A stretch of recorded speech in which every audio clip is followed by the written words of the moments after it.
Hello there, it's Victor Oliver again, the Beach Bum Astrologer on his beach. It's a public beach actually, but whatever. You know, there are people here, there's the sea. Or is it a virtual background? You can't tell these days. Maybe I'm in my office back home. Who knows where I am? Brief one today. Well, they're all brief really, my messages. This one is about the 13th sign story that's going around the press at the moment.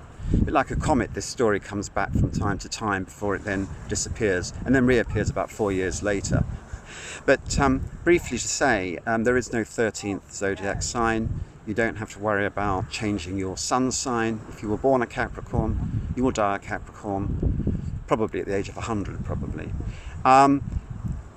The thing about this 13th sign thing is that the story first originated, I think I'm right in saying this, a little while back from NASA, which I think we can agree on one thing is not noted for its knowledge of astrology. But someone there took it upon themselves to presume that because a certain constellation called Ophiuchus, that's how you pronounce it, Ophiuchus, wasn't included in the zodiac, that somehow these silly astrologers had overlooked it or didn't know about it, that they don't know the skies. We've actually known about Ophiuchus for thousands of years. When the zodiac was first created, about 2,500 years ago, approximate period, some people argue that you have to go further back actually.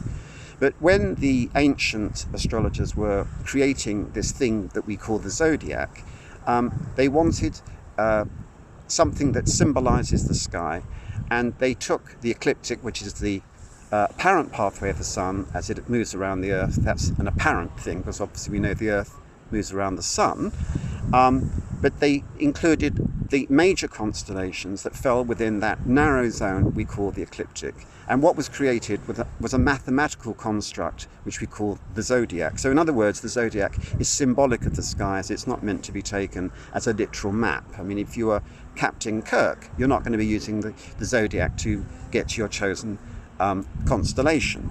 Now, the thing about the whole Ophiuchus business is that periodically it's taken up by the press, they repeat the same old nonsense, and then people ask questions, what am I? Am I a Capricorn? Am I a Libra? Am I a Gemini? Just to make this absolutely clear, your sun sign is not changed whatsoever. Ophiuchus does exist as a constellation, but it's only a very minor part of the ecliptic. That's why it wasn't included in the first place. And I can tell you that there are more than 13 constellations within the ecliptic zone. I'm not quite sure how many there are, but I can assure you that there are quite a few more. And we don't include them either.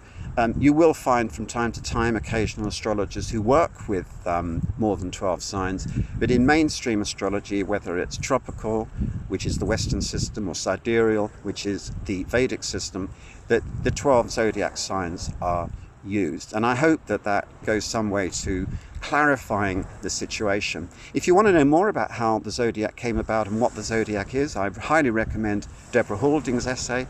Deborah Halding wrote a fabulous essay which was also run in the Astrological Journal, but other astrologers besides have also put out videos explaining the situation.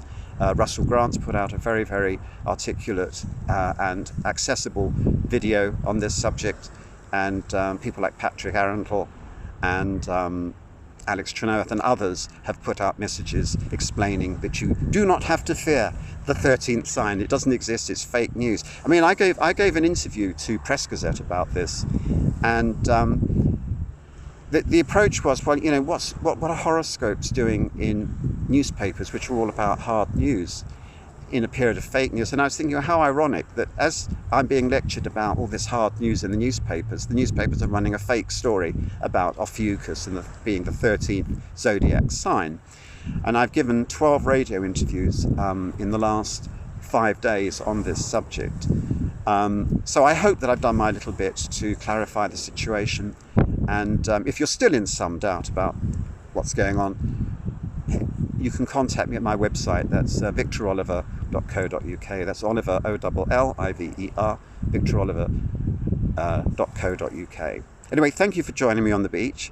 There it is again. Isn't it beautiful? There's some people swimming behind me just now, but they've gone off now.